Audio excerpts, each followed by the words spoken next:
Russia's busiest air hub rocked by an explosion.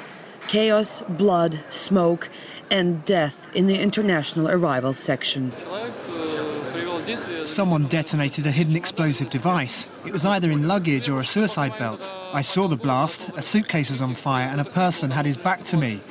So the explosive device was either on this person or in the suitcase. I don't know what he looked like. He was dressed in black and standing with his back to me. The blast threw me 3 meters back. When I stood up, everyone was running towards the exit, panicking.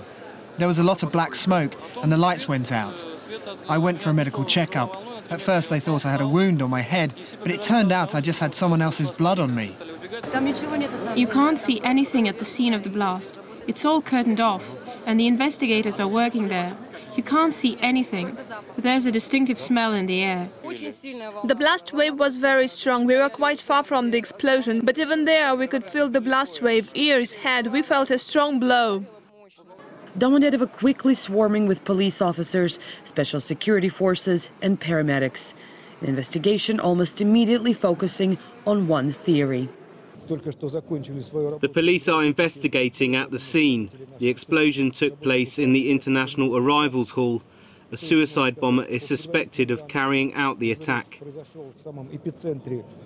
Initially, authorities discussed a total evacuation of the airport.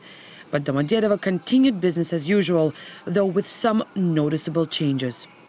With the unprecedented security measures now in place at the Domodedovo airport, everybody who is meeting and greeting those who are arriving is forced to stand right here behind me. And this is the departures lounge. In fact, the security measures are so strict that we were actually told twice to leave and not to film here. Those looking to get out of Domodedovo were offered free travel on the rail shuttle between the airport and central Moscow.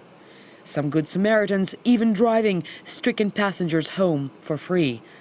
The tragedy resonated throughout the world, with condolences pouring in from London, Paris, Warsaw, and Washington.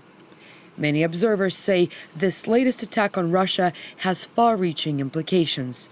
Growing Islamism is a global phenomenon, but the terrorism is usually caused by even splinter groups within the Islamist movement, and those are usually pretty local, with local causes. For instance, Al-Qaeda attacks the United States for its foreign policy, that sort of thing. So it seems like a global movement, but it's really not that coordinated. Various groups attack various countries for various reasons, and it's usually local.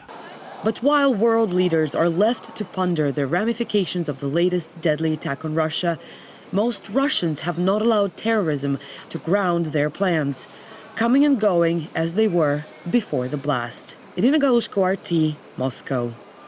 And with the Russian capital experiencing attacks in the past, the latest deadly incident at a Moscow airport has raised further security questions. President Dmitry Medvedev called the event a terrorist attack and immediately called for increased security at Moscow's other airports and transport facilities. RT's Tom Barton explored Moscow's underground network to find out what's being done for protection there.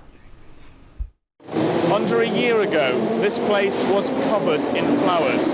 It was in this metro station, one of the places where a female suicide bomber detonated her explosives. Today, it's a potent reminder not only of the ever-present threat of terrorism, but also of the resilience of the Russian people.